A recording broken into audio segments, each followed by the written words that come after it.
Welcome to the Official Visit podcast where we talk about everything Oregon Ducks football. I'm Andrew Greif alongside the very yellow polo shirt dressed Tyson Alger today. Is this a nod toward fall camp starting in only about 4 days, or is this just a purely sartorial choice of your own? Laundry day. Laundry day. Well, today we're going to do kind of a new thing where we talk about lots of issues that you want to know, the listener, the loyal listener to the Official Visit podcast. We're doing a mailbag. Mailbag. I don't know the right term, but we're going to do it. And we've taken questions all week in the comments on OregonLive.com. We've taken tweets. We've taken emails. I think that it's time that we kind of give the reader what they want. And you know what? I should probably tell them who we are. Probably. Tyson Alger, Oregonian beat writer. Mm-hmm. I'm Andrew Greif. We're from the Oregonian, OregonLive.com. You probably know that if you're listening to us, but just in case, hopefully you'll know where to find us in the future. This podcast, of course, is on iTunes and several different areas. And let's not delay any longer. Let's get some questions because people left these for us and want us to answer them. Yeah, for sure. So our first question comes from commenter Duck Amuck. Great name. And it goes, Andrew and Tyson, is it possible for Oregon to go to the Rose Bowl again? Is there a no repeat rule, and does that apply to the new playoff format? Thanks. In short, it's very possible for Oregon to go back to the Rose Bowl this year. Even though the Ducks played in it last year, if you're an Oregon fan, you may remember that absolute trouncing of Florida State. You got to see Jameis Winston look all sorts of baffled at times. But yes, the Ducks can go back to the Rose Bowl, although I doubt many Ducks fans would want to see the Ducks back in the Rose Bowl. Andrew, what are the playoff sites this year? So the playoff sites this year are going to be, the semifinals will be the Orange Bowl in Miami and the Cotton Bowl outside Dallas and Arlington. And the title game is going to be Glendale in Arizona. It's outside Phoenix. So those are obviously the choice bowl games you want to be in. That's where the top 4 teams will be slotted. That means the Rose Bowl, which is part of what's called the New Year's Six, where they rotate the semifinal sites among several different venues. It's out of the rotation this year because it was part of the rotation in the first year, which means the Pac-12 champion will go to the Rose Bowl, just like assuming they are not in the college football playoff. Correct. Right. According to the Pac-12's own handbook this year, that they say that if the Pac-12 champion is part of the playoff, that the Rose Bowl would then fill the slot vacated by the Pac-12 champion with another Pac-12 team. So the Ducks could conceivably finish second in the Pac-12 and still go on to play the Rose Bowl, which is kind of a way different concept than it's been in the past. And you could still kind of have that Big Ten Pac-12 feel like Oregon's going to get playing Michigan State early in the season. I think that Oregon's chances of playing in the Rose Bowl, if you're second place, let's put it that way, I think the Ducks could get there. Many people predict them to be first in the Pac-12 North and lose in the title game. Yeah, I mean, if Oregon and USC kind of both hold serve this season and play up to expectations this year, I don't think there's any reason to see why a Pac-12 team wouldn't be able to make it into that Rose Bowl, or a second Pac-12 team would be able to make it into that. And let's go down the rest of the bowls that the Pac-12 has arrangement with.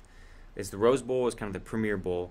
Then comes the Valero Alamo Bowl in San Antonio on January 2nd this year, which is new. When Oregon played there 2 seasons ago, it was December 30th, I believe. It's always been a pre-New Year's game. I don't know why that's going backward. They're going to play a Big 12 team there. Next is the National University Holiday Bowl in San Diego against a Big 10 opponent. That's December 30th, followed by the Foster Farms Bowl at the home of the 49ers in Santa Clara. That's against a Big 10 team as well. The day after Christmas. That same day is the Hyundai Sun Bowl in El Paso, Texas, against an ACC opponent on December 26th.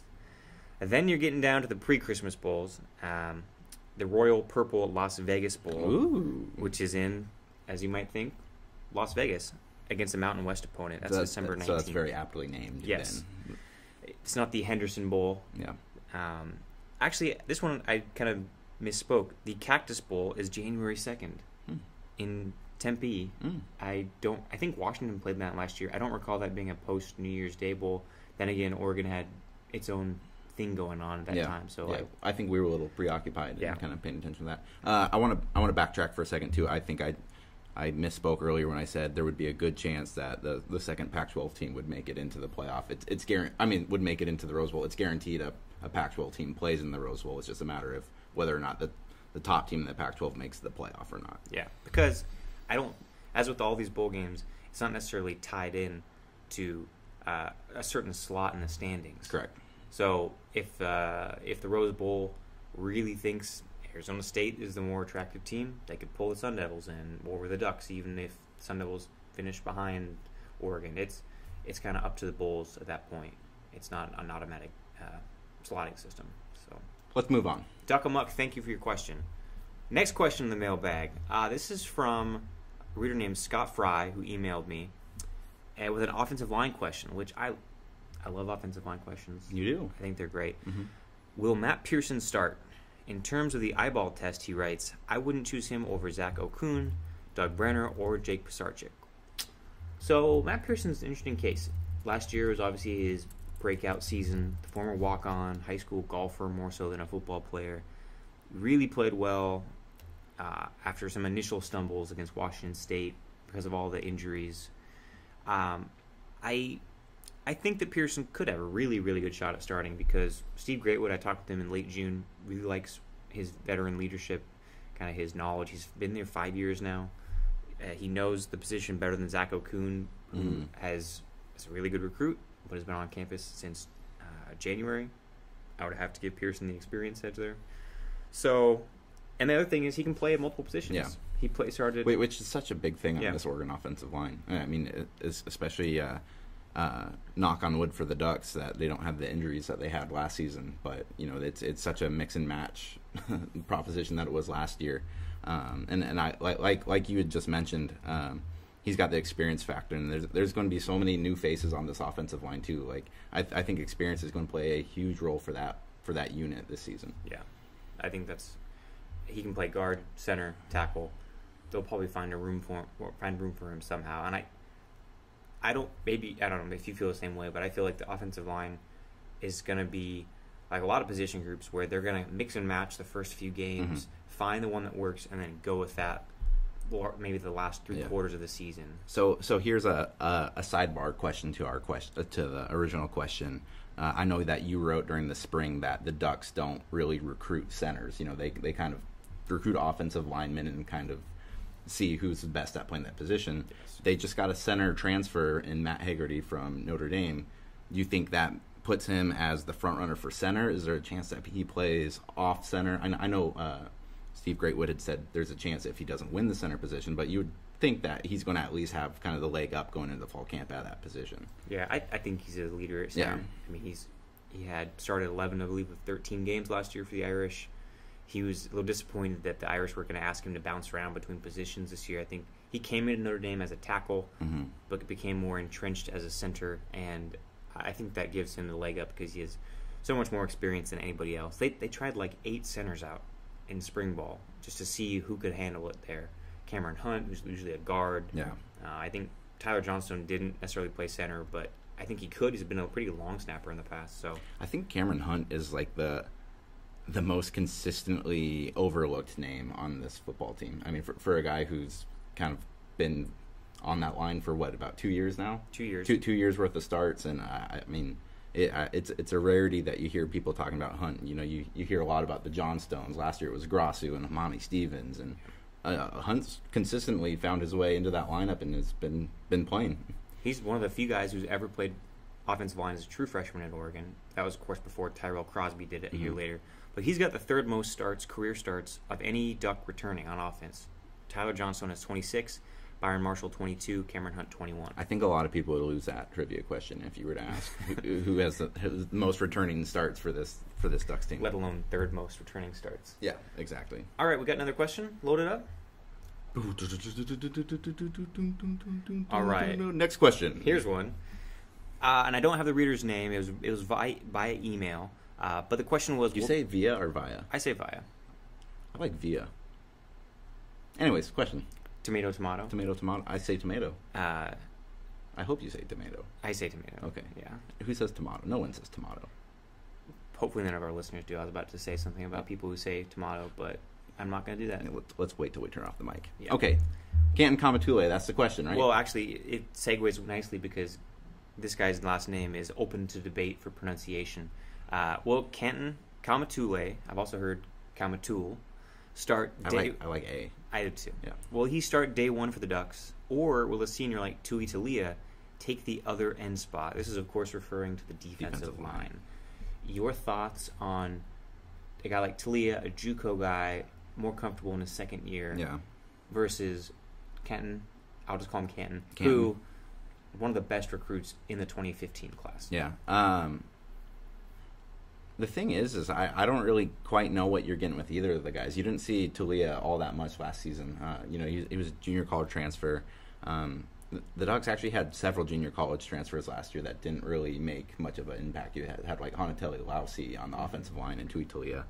Kamatule is kind of a wild card here because he's 18 years old, but he's built like a 30-year-old veteran sort of thing. He's 6'5", 300 pounds roughly. Yeah.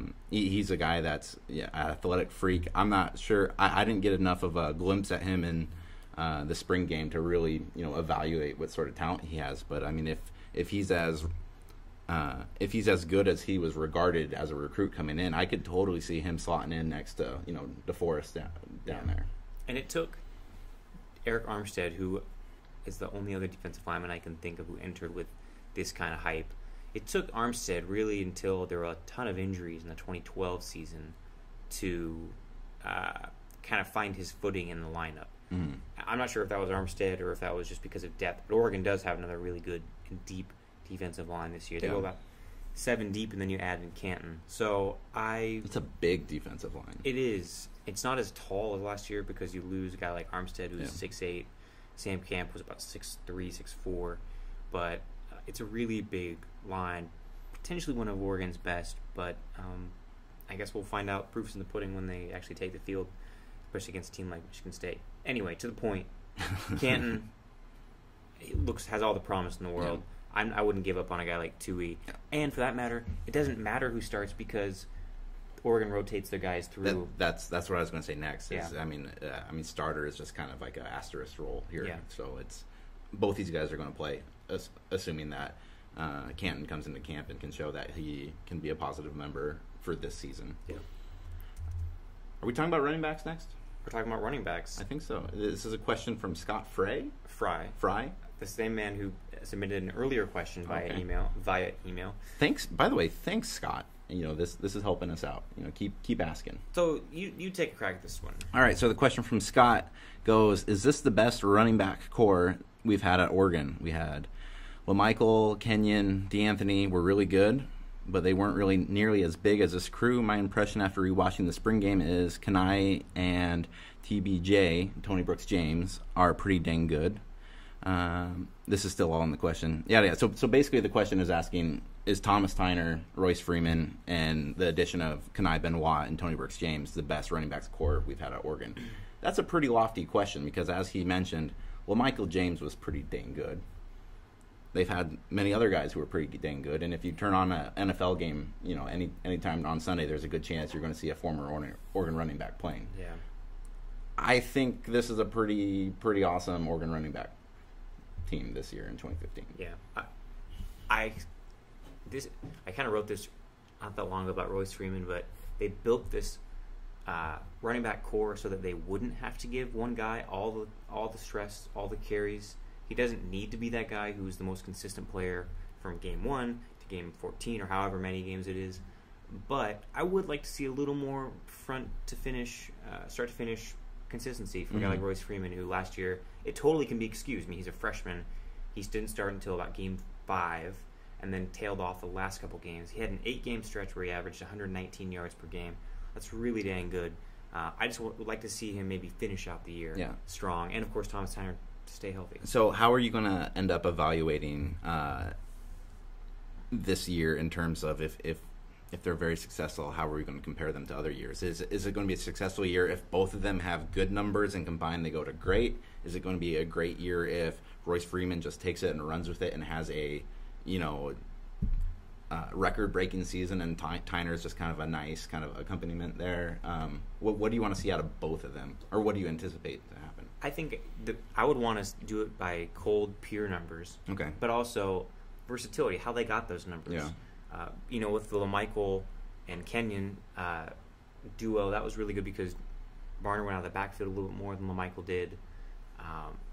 D'Anthony obviously mixed him in there. He was his own little twist on the position. I think that they've got guys like that who can play that taser position and potentially be that guy you get into the open space 5 times a game and they get 15 yards per touch, and that kind of changes the whole vibe of the game. Brooks James might be that guy. Or Kirk Merritt, Tosh Griffin. The list could go on and on. Malik Lovett. So I think still Michael James, Kenyon Barner, D'Anthony Thomas, still the best. That was a pretty darn good core there. Jonathan Stewart and Jeremiah Johnson were really fun. Stewart was obviously the alpha running back. Johnson, the number 2, who played that role capably. The nice thing about judging these things, it's not apples to oranges because you can look at... No, it's running backs to running backs. You can look at these guys because they all play in the same offense. It's the same Chip Kelly spread. So it's not like you're looking at Derek Lavelle from 1992, and I hope I have that date right. You're not looking at him in a completely different era in offense and stacking up his numbers against these guys. Okay. I agree.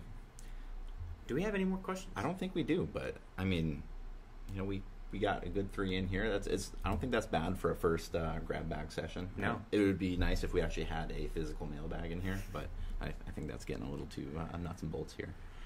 Where can they find us if they want to ask questions? Tell the people. I don't want them to know where I am.